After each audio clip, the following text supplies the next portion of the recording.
Hello and welcome to Trips and Traps. I'm Andy Serling, joined by Eric Donovan, and this is our segue show. We're moving to the inner at Aqueduct, but we've got a week left of the outer to show on Trips and Traps. And some turf races as well. I think those turf races are actually going to continue the first week at least that we're on the inner track. We'll see what happens after that, but certainly that's good news. A little bit of a change of scenery from now and then instead of the 6 furlongs, a mile and a 16th on the inner. Yeah, the idea of staying on the turf when we go to the inner, it eases the transition. Now, that's not us knock the inner, because the inner can be really the most fascinating surface in New York, because you do tend to get more biases on the inner than you get on other surfaces, which will be great for our show and make our jobs easier and make easy stuff. On the other hand, I think the whole bias thing on the inner is a little overrated. I think so too, and I think that coming off the fall meet that we had here at Aqueduct on the main track, where Speed did so well on the main track, it'll be interesting to see how how these horses fare when we switch over from the main track to the inner track. Certainly, there's a lot of horses that do better on the inner track and don't do good at all on the inner track. Yeah, it will be. It really is a challenge, and I actually like the racing a lot. And considering that I think I haven't done so well on the other tracks and done better on the inner lately, I'm a fan of the inner. But anyway, we'll move on to this show. We'll start out with a race that was run last week at Aqueduct, I think actually on Wednesday, and it was our featured race. And we're going to talk about the race dynamics and particularly how it affected a horse, Wish Me Success, the 8-horse. Yeah, certainly here it looks like, at this point there's going to be a contentious pace, but it really doesn't turn out to be that way. It basically is a Rose for You, the number 4 horse, who makes the lead here and gets it fairly comfortable, although there is some, a little bit of pressure here, but a Rose for You clearly well within her own abilities here, going 22 and 2, 46 flat. And, the horses that we're looking at here, the 8 Wish Me Success off the screen, also taking a look at the 7 Unfolding Wish, who kind of just gets an outside chasing trip pretty much the whole way here. Yeah, Unfolding Wish is the horse that you were on Talking Horses that I thought ran okay. Up close here, maybe closer than she wants to be because of the slow pace, and Wish Me Success, of course, badly compromised. And there she is on the far outside and last in the black silks with the red hat. Now, the thing about this race was twofold. First of all, the pace was very, very slow. I mean, they went 46, they went 22, just under 22 and 3, 22.59, 46.12 the half.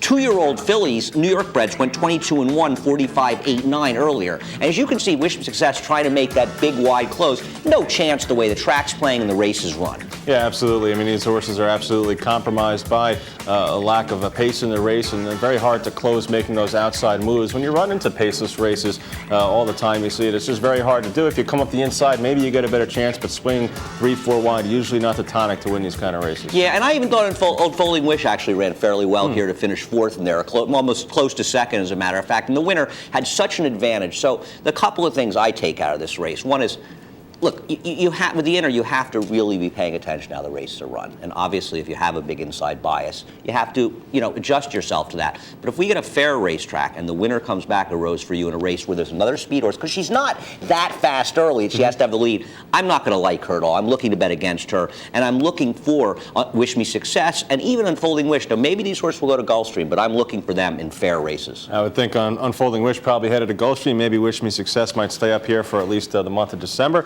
Let's move on to our second race, a turf race here. It was the first race on a Friday afternoon. In this race, similar to the race we just talked about, really the pace kind of secures things here for where Red Hot Bullet's going to finish. This was a race that appeared on paper to have a ton of speed. The yellow silks, Granted Tiger, the 7, and on the inside with Ramon Dominguez, the favorite, Laffin's Bridge, who ends up finishing 2nd, looked to have the speed to keep it honest, but Artistic Talent ends up getting out the lead, and there she is moving the lead.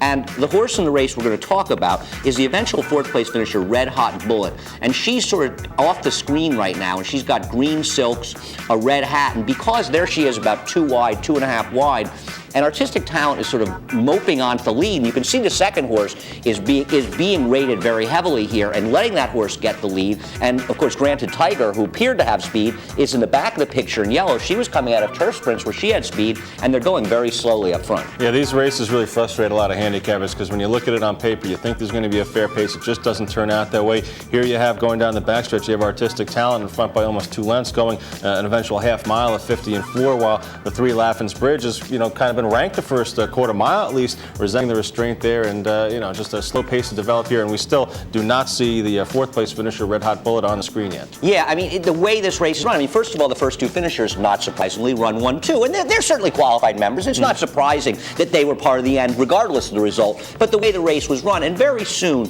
you're going to see Red Hot Bullet, and there she is, moving 4 wide on this turf course with the rails out pretty far, and into this slow pace. And what kind of prayer does she have, the way the race race was run, the way her trip developed. Absolutely no prayer, and you see just kind of get taken out a little bit wider at the top of the switch, much like we talked about the race before. When you're chasing horses that are loose in the lead, going slow fractions, and you got a tip 4 or 5 wide, making that move around the turn, just not going to help you out here. Red Hot Bullet, a horse that had only been on the turf a couple of times, so this was an interesting kind of race. You know, a horse that I think people were looking for a different face in here, maybe, as opposed to some of the horses that have been over the turf most of the year. Red Hot Bullet, trained by Leroy Jolly. I got to think maybe this one heads down to Florida. I do, and the way, the race also in finishing, the first 3 finishers never switched positions, and I understand Ramon Dominguez didn't want to get embroiled in the speed duel early, and he rated that horse, and look, those are the tactics he uses a lot, and they're very successful, obviously, for him, but it backfired, I think, in this situation, but there's no bigger victim than Red Hot Bullet. She will go to Florida, I agree, and I think she's a very interesting horse in the turf, and those Gulfstream turf races, you find they're much more fairly run. Closers will often seem to do well as long as the turf doesn't get really firm, and I'm looking for her in the right spot. Yeah, I think that horse will be very dangerous, fit, and pretty good down there. I mean, there's going to be a lot of races. There's going to be a lot of good races down there in the grass, but there'll be a lot of races where a horse like Red Hot Bullet could certainly factor in at, maybe 8-10 to 1, something like that. Yeah, no, I think that she will look a little bit dirtied up by this race, and she ran much, much better than it looks. All right, the last race we'll take a look at is at a mile. This was a race on Friday as well, a $20,000 claimer, a horse that we've featured here on Trips and Traps before the 9. Do I have a witness? Yeah, normally we do come back to some. We'll even talk about one in the next segment in the context of a race. We're talking about another horse, but do I have a witness? He has disappointed, and Eric and I talked about him a few weeks ago, and that's one thing we like to point out, that we're often wrong. But the other thing about Do I Have a Witness is this horse was claimed by Bruce Levine out of this race. Yeah, I forgot about that. So Do I Have a Witness? Certainly you're going to have to deal with a 30%, at least 30% claiming move next time out for Levine, and should improve a little bit here. It doesn't have a terrible setup, I didn't think here. The pace is kind of, contended a little bit here. They didn't go very quick, though. They still went to only 24-2, 48-1. But Do I Have a Witness? Not far back here. Yeah, but I have a very different take. First of all, the track was very kind to speed. The horse in the lead is the big favorite, and he is controlling the pace in extremely slow fractions. Do I Have a Witness is a horse that prefers to get a little bit of a pace. He's a closer. So I think he's a little too close early, and then he drops back out, and he's being badly compromised by, I think, the racetrack and the fact that he's on the outside and the inside is the place to be, and the dynamics of the race, which played very much in the favor of the winner and the favorite. And now Do I Have a Witness is making what I consider a relatively premature move, though I don't really blame the jockey. He's got to get into the race, and he's making a 4-wide premature move. It's just everything is against him here.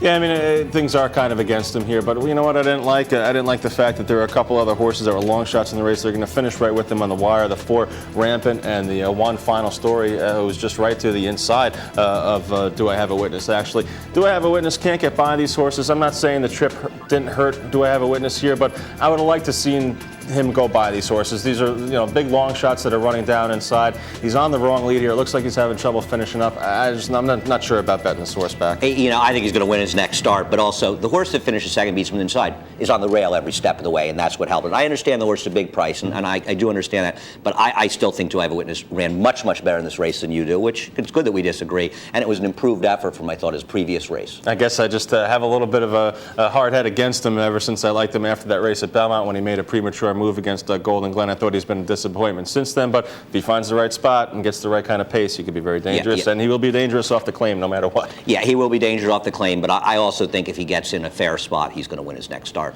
That does it for the first half of Trips and Traps. We've got 3 races coming up from the weekend for the second half. Stay tuned, and of course, send us your comments, trips and traps at NYRAinc.com, and we'll do what we can we'll answer, of course, all of them, and if we can show some races you're interested in, we certainly will.